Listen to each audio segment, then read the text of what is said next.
So back to the single subject analysis.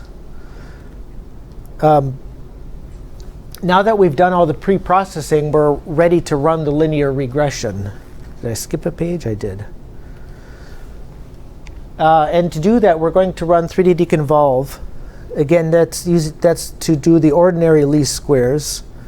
Is there anything I care about here? That. I don't know. OK, maybe I'm done with the slides for now. So leaping to the terminal window. Is that font? Let me make that one level bigger. How about that? Is that good? So here's the data directory that we're in.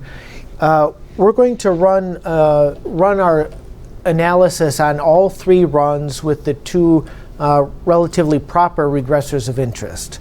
So that's done through this rall regress script. This script is just a text file. On a Mac, or even on whatever system you're running, you can do the afni_open-e on this, or just do less. I'll use less. Or actually, this file is short enough to fit on the screen, so I can just do cat. Cat is short for catenate. It just dumps the text file to your terminal window. So this is short enough. You can just do cat. So here's our script to run the linear regression. For those of you that are not so comfortable with the Unix-y type of syntax, this is all one command. It's just a single command. What's with all the backslashes? Well, the backslash tells the shell that the command continues on the next line. That's all. So why do we put them there? To make it look pretty. So we can read this. If we're all just wrapping around continuously, it's very hard to read that command and look for specific pieces of it and to get a feel for the structure. But if you organize the commands visually, they're much more easy to read and figure out what's going on. So again, the purpose of 3D deconvolve here is we are going to tell it how we want the data modeled. And then it is going to do its best job of fitting that model to the data at each voxel, giving you beta weights that are magnitudes for each regressor, and giving you statistics for how good the fit ended up being, or how significant each individual regressor was. So we're defining our model. The input, this is not how we usually do things with, the input here is one data set spanning 3 runs. We don't usually do that when we run AFNIPROC tomorrow, and when we do our grown-up analysis tomorrow. We'll have, the input will have multiple runs. It will have 3 inputs for 3 runs. And therefore 3D deconvolve will see 3 inputs and it'll know that there are 3 runs. Why did we do it like this? Well, so it fits on the slide, on the PDF. It fits better on the PDF. So we dumped everything into one run, but because we have only one file, 3D deconvolve will think there's one run. So we have to tell it there are 3 runs. We give it the index offsets of each of the runs. So presumably it will always start at 0. And we're going to drop the first 2 time points from every run as pre-magnetization, pre-steady state magnetization time points. So we'll end up, instead of 152 time points, we'll just have the 150 in each run after dropping the first 2. We'll model the drifts in each run with linear terms, POLORT1, polynomial orthogonalization, Doug Ward's term from 1997-ish, something like that.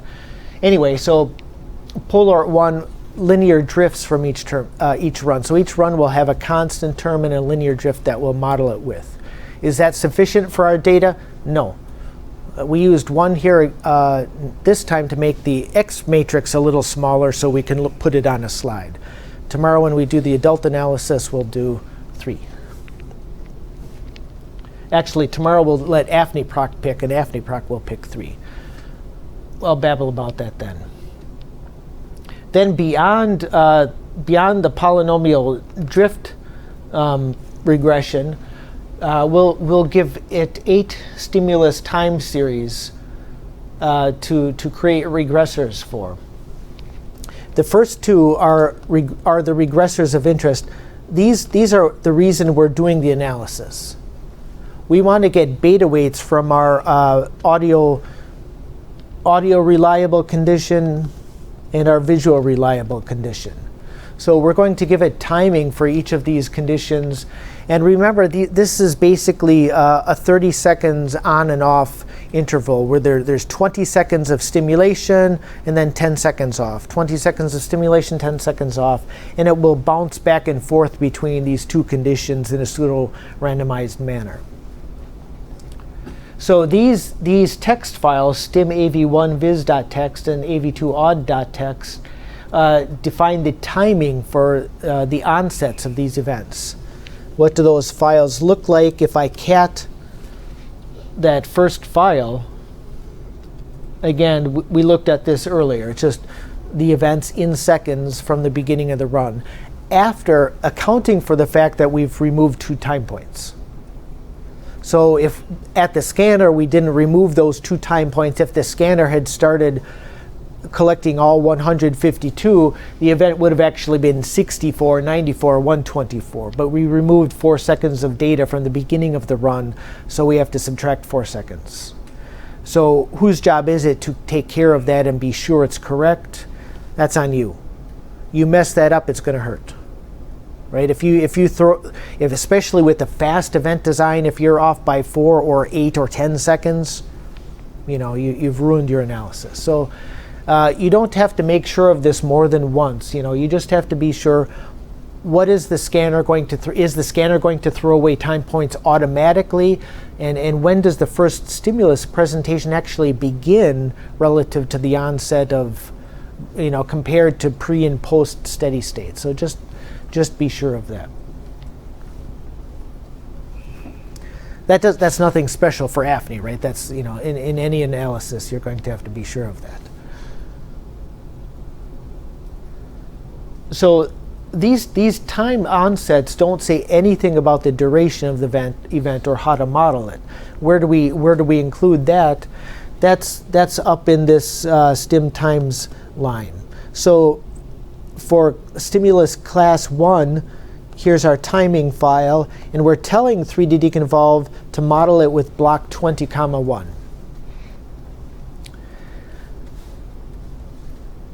Block was sort of is the name Bob used for this incomplete gamma variate curve, but basically it's a curve that works well with the data, and the block curve is like a 15-second curve. You're going to convolve it with a boxcar.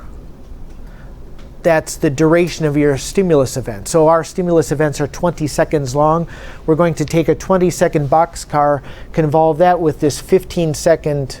I made the 15-second curve wider than the 20-second boxcar, but anyway, you can figure that out. We'll convolve it with this block-shaped gamma variate function, and 15 plus 20, almost beyond human comprehension, and we get a 35-second response curve for each event. And how do the shape of these response curves vary in our regression over space, over events? They don't. This is fixed shape regression. We assume the response to every event looks exactly the same. Of course, they will vary, but the effect is you're somehow evaluating the average response for at a voxel location. You can do more complicated things where you would actually fit the response for every event individually. Gong will babble about IM a little bit, or did you already do that? Okay, so but in this case we're just assuming the response is the same to every stimulus event and modeling it as such. So let me come back to this. Let me run this script so it does its work and gets the results, and then I'll babble a little more about the command itself. So let's do that. So let's just run this with maybe a TCSH command. Actually, you could do // if you want to, but let's be consistent and do TCSH. How do you spell TCSH? So we'll just run the command.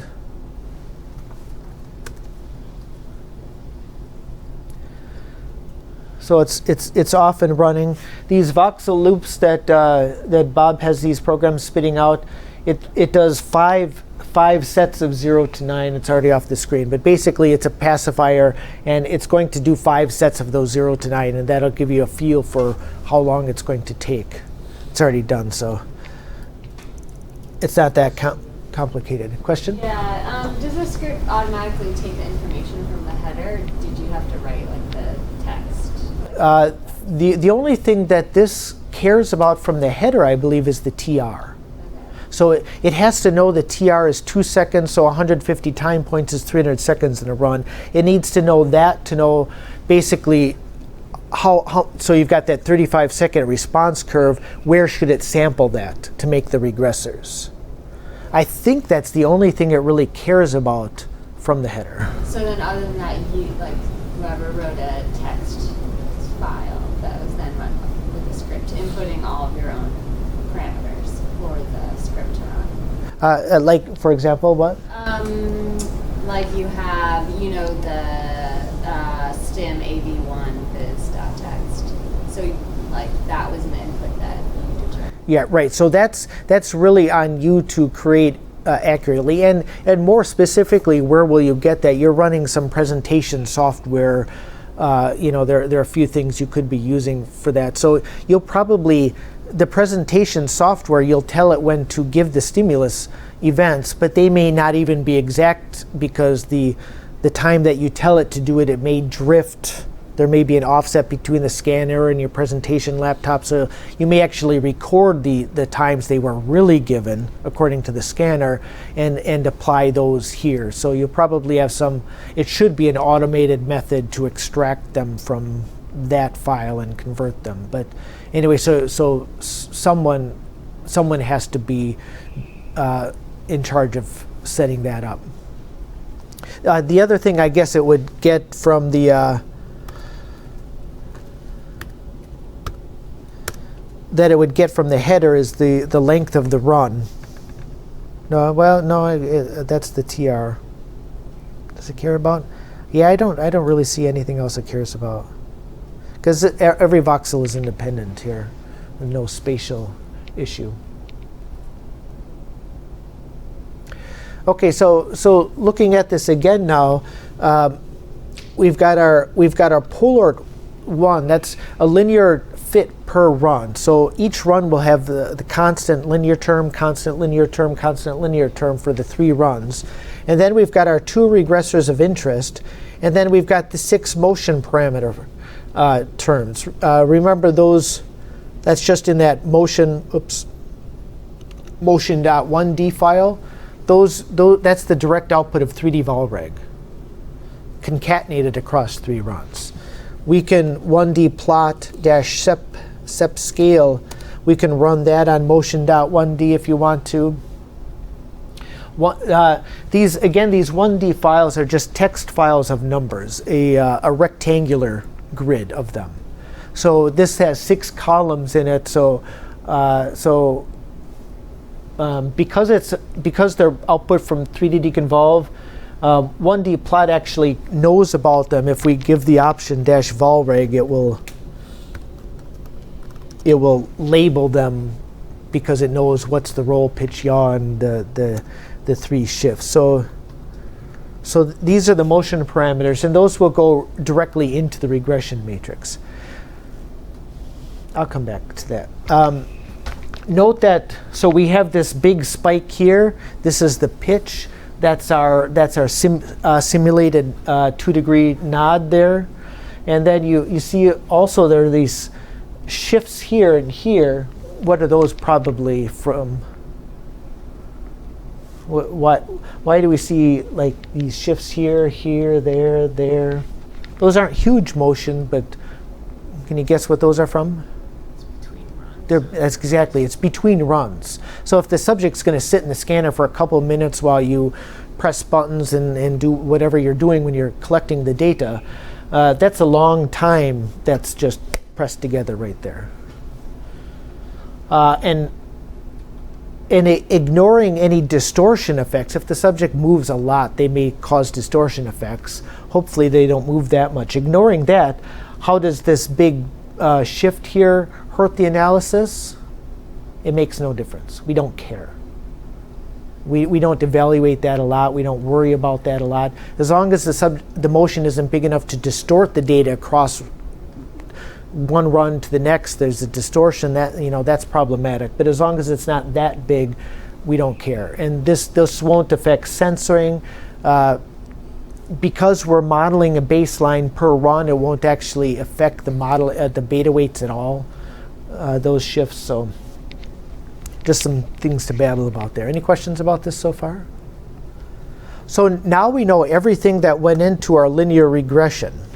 So we've got our linear polynomial drift terms, our 2 regressors of interest, and the 6 motion parameters that we just plotted. That's all.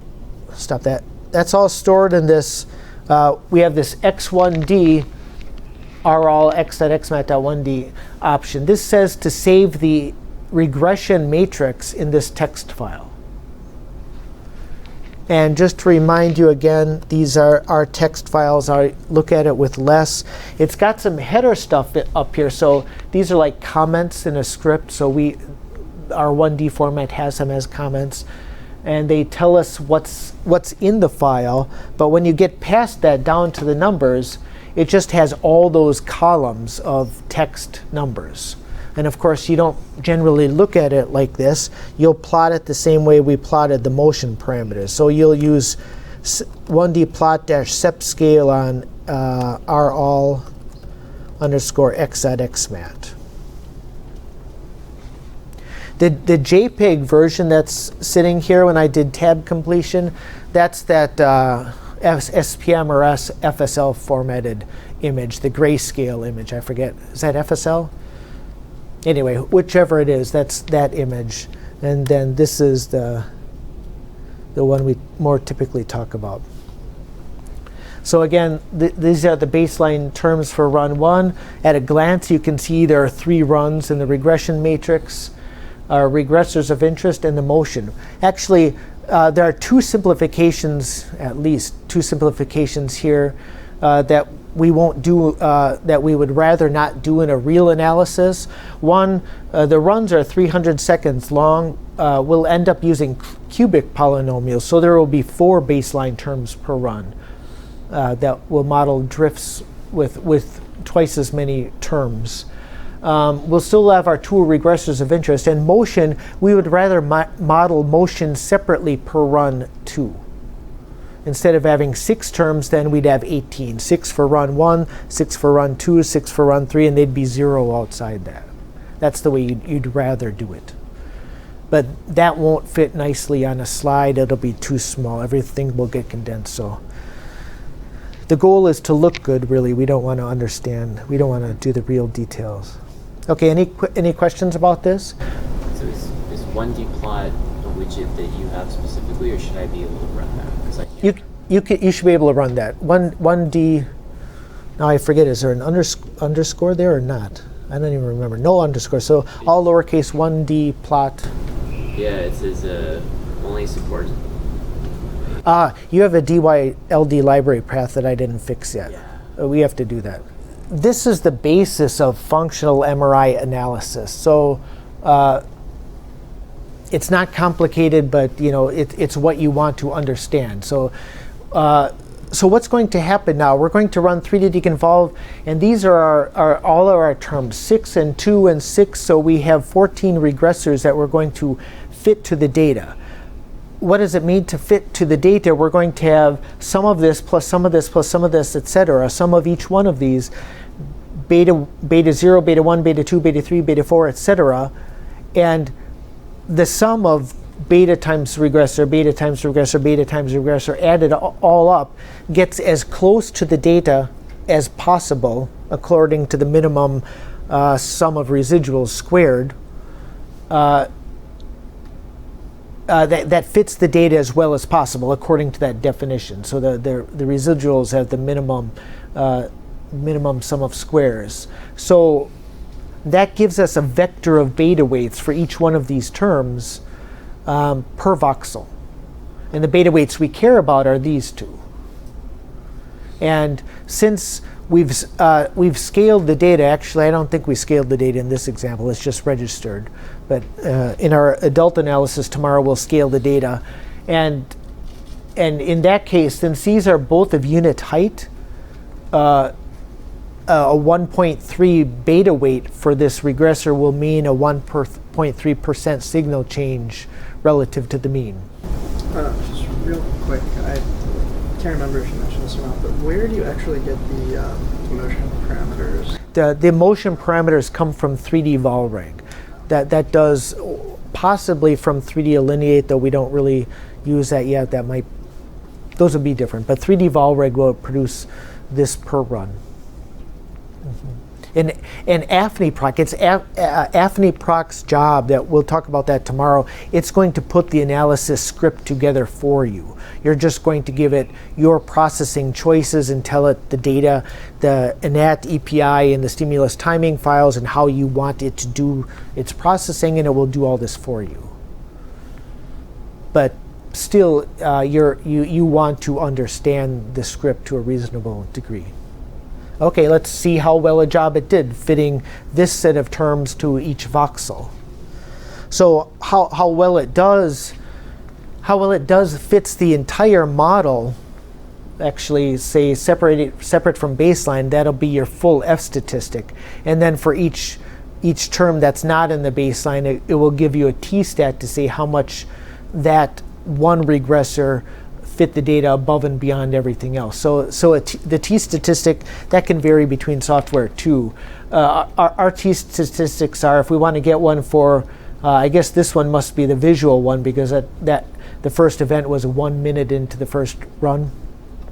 So the t-stat for here will be remove this from the model, fit this submodel to the data, and get your variance. And then with this one put in, how much variance did that one additional regressor explain? Now, for example, if this regressor looked just like another one, if they were extremely highly correlated, this one might not add much, even though it fits the data well, because the other one that's in there already explained that variance. So you can have subtle issues there. So you care about correlation between your regressors of interest.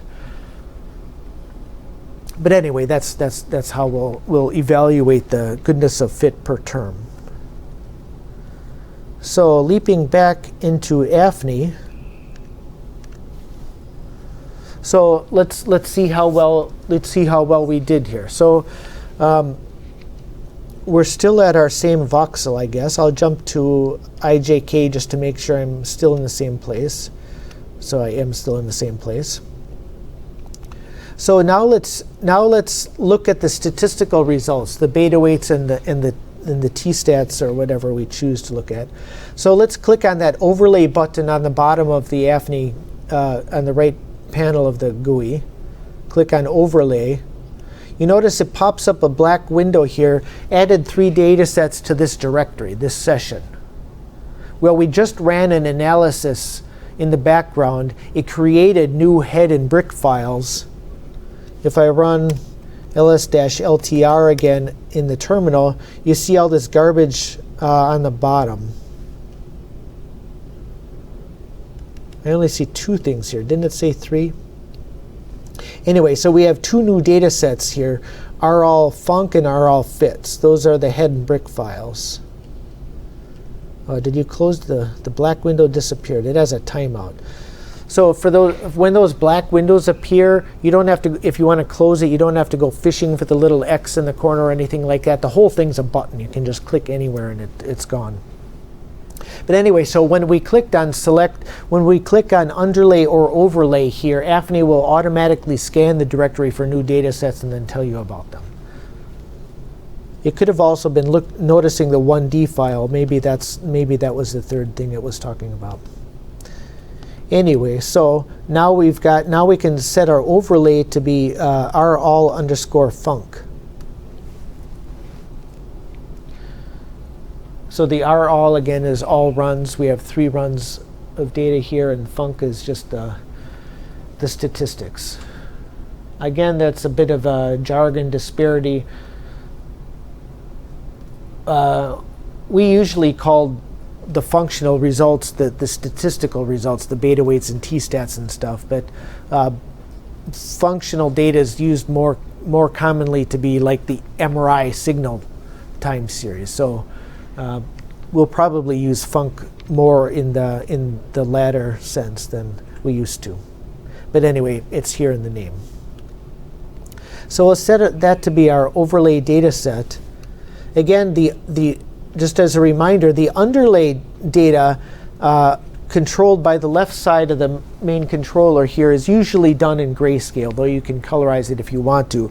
And the overlay data is what you usually colorize. You can, of course, we thrive on options, so you can colorize things however you want, but that's usually what we will do. And so now let's decide how to color it. First of all, I don't want to see voxels that aren't statistically significant, to whatever that means. So I want to apply some thresholding and maybe clusterizing just to remove stuff I don't care about. Now, how will I do that? Well, you notice here, so if you click on the threshold volume, we can select 2 or something different. Sometimes, especially with, say, with the underlay, as a good example, my underlay is still the EPI data. If I click on the underlay index, I get this big window of 152 time points. And if my underlay were all, it would go up to, it would be 0 to 449, right, for 450 volumes. That can get big. It can even exceed the size of your monitor. And then how do you go find something? Well, just a little thing to note, any of these menus that have these little rectangles on the right, such as these here, you can right click on the text to the left of that button and get a drop down menu that's easier to navigate. So if I right click here, I get a drop down and I can select the time point, say. Or if I right click, it's not so important with the overlay data set because we only have the 7 volumes there. But it's a nice thing to be aware of. So let's do our thresholding based on the significance of the contrast. So when we ran the linear regression, I didn't get that far in the 3D deconvolve command. How about I'll do that? Cat rall regress. So here's the 3D deconvolve command. So we get we had labels. Stim label 1 is vrel. So we told 3D deconvolve to label the visual reliable stuff, av1 viz.text. We want the beta weights and statistics and stuff for that labeled vrel. And for the auditory ones, arel for auditory reliable. And then later on, we asked 3D deconvolve to do a general linear test of vrel minus arel. And this is a summation. You can do 1.3 of these minus 0.7 of those, or have many terms. You can have multiple line contrasts that will result in F tests. But anyway, this is just simple. That's 1.0 times this minus 1.0 times that. And that's the contrast of interest, say. And so we're going to get we have a label v minus a for that. So we're going to do just a simple general linear test and get a beta weight and a stat for the significance of that test. This test does not affect the rest of the model. This has no effect on the beta weights or the statistics for our main terms. We just get a separate beta weight. We can add as many of these and get beta weights and stats for them. Okay, so let's use that in let's use that term, the contrast, for what we're displaying here and for our thresholding. So we'll look for where the difference is significant. So remember, this is a really strong and obvious task. this strong visual and auditory stimulation in two cases with subtle differences between them. So of course the only thing we really care about is the difference between these two classes. Well, I mean, we could care about whatever, but let's pretend that that's what we really do care about. So we'll set that to be our threshold volume, and then we'll set the corresponding beta weight, the coefficient, to be our colorization volume. So THR is threshold. We're going to threshold on the T-stat. So notice a couple things here. So we've got underlay, overlay, threshold. This shows for these three volumes, you know, so in this we have underlay volume index 44 out at zero based. Overlay is the beta weight for V minus A. Threshold is the T-stat for V minus A. Those volumes have ranges of values that are displayed here. So these are volumetric ranges. So they remember the beta weight is a difference in percent signal change values. So we have a percent signal change difference of up to 91.6 and negative 87.3. You know, so even a 20% signal change, what does that mean in a brain? That would mean a stroke of some sort or something, right? So that's not going to be happening in the brain. That's obviously going to be garbage outside the brain when percent signal changes can be huge, because anything that is fit by a random model could be large, and when all the data is noise. So those numbers won't really apply to what's inside the brain. And then the statistics, negative 10 to 15.3, anyway, that's the range of T-stats. So we'll threshold on the T-stats, and I'll change this asterisk 0. That's the power of 10 on our threshold slider bar. Again, I could right-click up here and set a p-value. That's entirely too easy, so instead I'm going to change the power of 10 to be 1. And now this goes 0 up to 10 to the first. And I'll set the clear threshold at 3.251. That's obviously what we should be using in this case. Well, I'll be slightly more picky and raise it up higher so that a lot of the stuff that's outside the brain goes away. 4.65. That's pretty strict. You see the p-value is 10 to the negative 6, so it's getting pretty strict. But note that the p-values at the single subject level are very different from those at the group level. At the single subject level, why do we get these big? How can we get these big statistics? Well, we have 450 degrees of freedom to start with. So if we explain the variance fairly well, we get a good stat. At the group level, what are your degrees of freedom starting from? The number of subjects. And how much do the beta weights vary across subjects? So it's a very different basis for the measurement. So your single subject level stats should be generally much better than your group level stats. Anyway, so we set the threshold at whatever, 4.65, and let's go find something. So I'm going to find something by clusterizing and then jumping to some cluster. So when you do something for publication, of course, you'll be doing it in a more picky manner than I'm doing here, right? We're just goofing around. So I'll clusterize and then 20 voxels bisided. I don't really care. I just want to find some clusters, so I'm not going to do anything here. The only thing that 20 does is when you have a table of clusters, it just cuts it off at some level, at 20 in this case. And I don't care to worry about whether it cuts it off at 17 or 59 or whatever.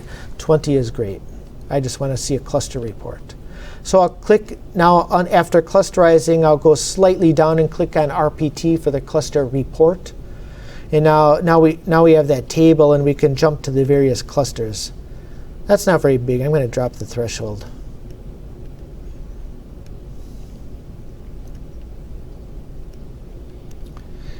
anyway, so now I see various clusters. I can flash them to see how the extent is. You can see this is all part of one cluster at this threshold. Again, I changed it to 3.2 just to be goofy, just to make bigger clusters. But so now we see a result. So at this voxel, for example, a few things to note. First of all, so we probably want to do this all together to get the same location. So I should be more careful, huh? So how about you all just drag this to be 3.21 and do just the clusterize and set. Is everybody more or less okay? I should have been slower with that since we all want to get to the same coordinates. So we need the same clusters. So then we'll just jump to the first location, and we should be, this is going to jump to the peak beta weight voxel, the peak contrast in this case, V minus A within the cluster. How many did we cluster? I set it to 20. I didn't change it because I didn't really care what the minimum is. All that happens is it will truncate this table at a different level. So I just wanted to get to a cluster. And now let me just make a few comments about the beta weights. So first of all, you see the beta weight is 91. Oh yeah, that's another thing. The beta weight is 91.6. Again, that should be death in the subject since it's inside the brain, right? If we look at the beta weight for a visual reliable, that's 135.6. The auditory is 44.0. 136 minus 44 is our contrast. 136 minus 44. So we get our contrast of 91. That's literally the subtraction of the visual minus the auditory beta weights. It's just the subtraction because that's the contrast we wrote, V minus A. Why is it so big? As a percent signal change should be killing someone right here, right? We didn't scale the data.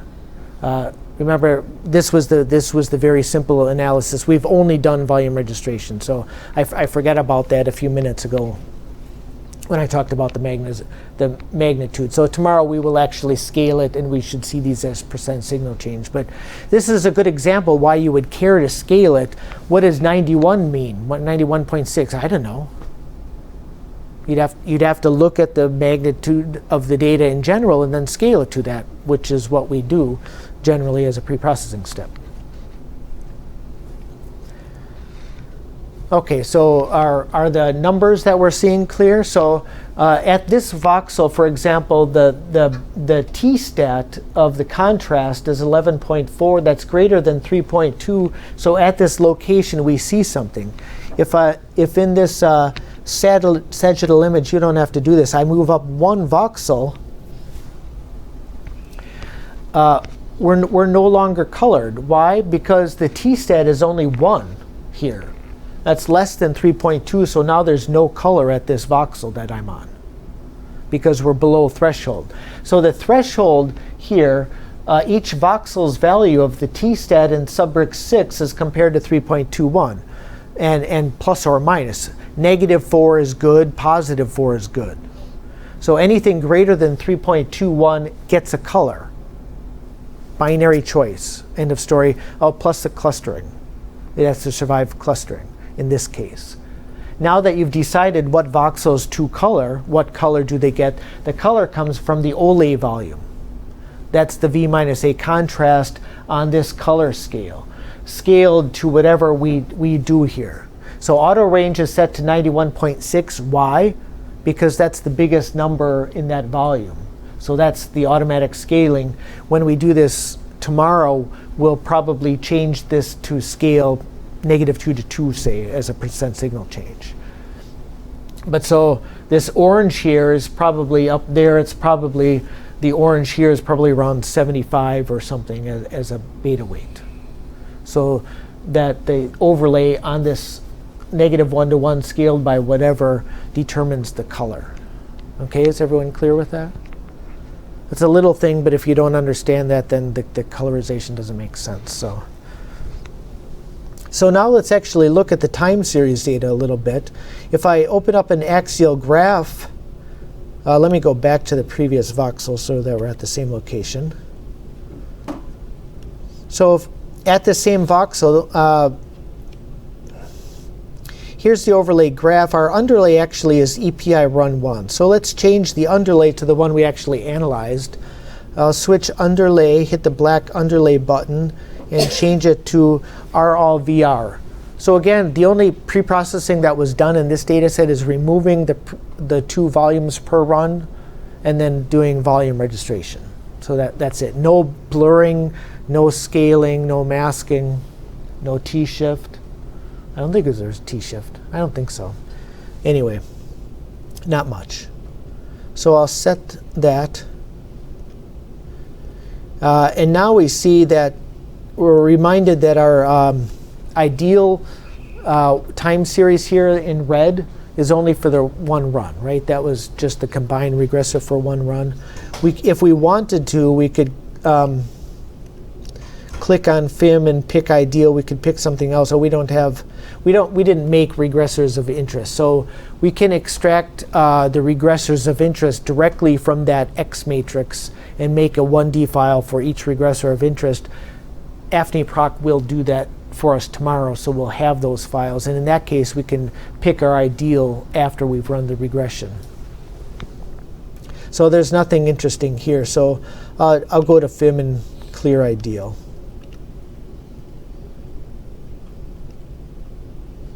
Oh, edit ideal, clear ideal.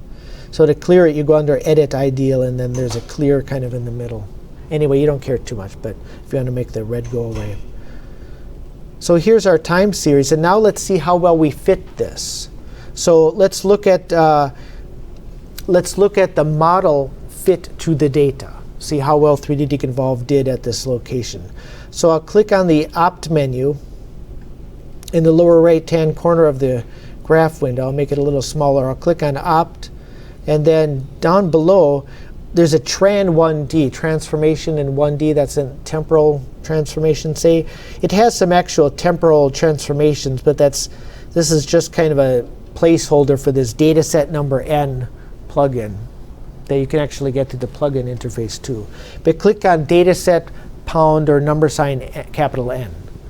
With this, you can plot many datasets in this same graph window, but they have to fit in the same range as the underlay. The scaling's not going to change for this. So if they don't fit, they won't show up. So let's click on input number 1. Just click on that first toggle button and then choose data set. We'll choose the fit time series. So RAll underscore fits, fit time series. So again, this is the model fit to the data at every voxel. So hopefully in general, it will look close. It will look well fit. Then I'll hit set. And I don't like red for this. I like dark blue. So I'm going to change the color to dark blue. Questions? Everybody, are we with me? If you're still red, that's OK. Life goes on. So I'll hit set and keep or set and close.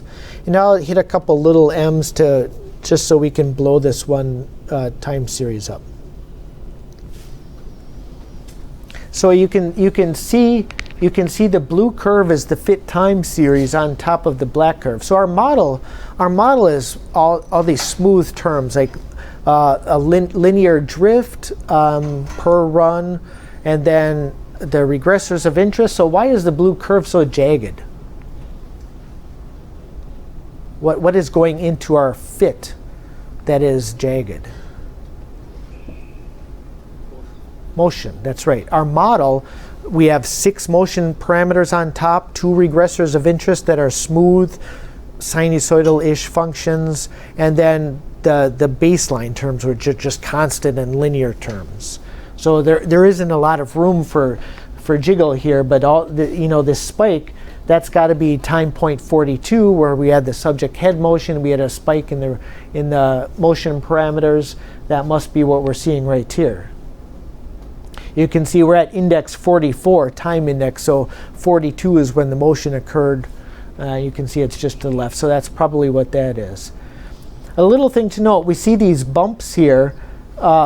That's one stimulus response. That's another stimulus response. Bigger response, bigger, smaller, bigger. Remember, our assumption is that the response to each stimulus of interest is the same every time. So small, small, big, what are we seeing here? That's really a convolution, right? It's the basic shape here is due to the convolution, but why are these small and these big? Different stimulus classes. And how did we find this voxel? This voxel is the biggest beta weight in the biggest cluster, where the clusterization is made on t-stats from the contrast of V minus A. So we're looking for voxels that have a large difference, a significant difference between V and A. So here's the A beta weight.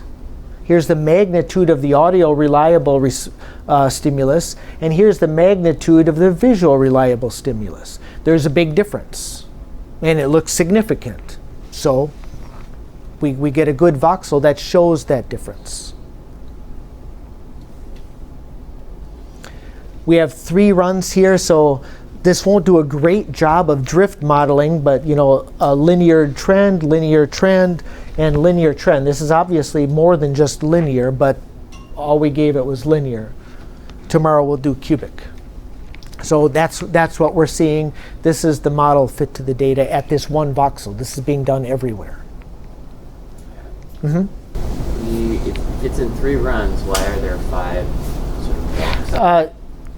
This graph display, AFNI, the GUI right here doesn't know there are 3 runs. So it's just putting this to make it look pretty. We could actually adjust these things in this op menu. Remember, this op menu is huge. We can adjust the colors of these things.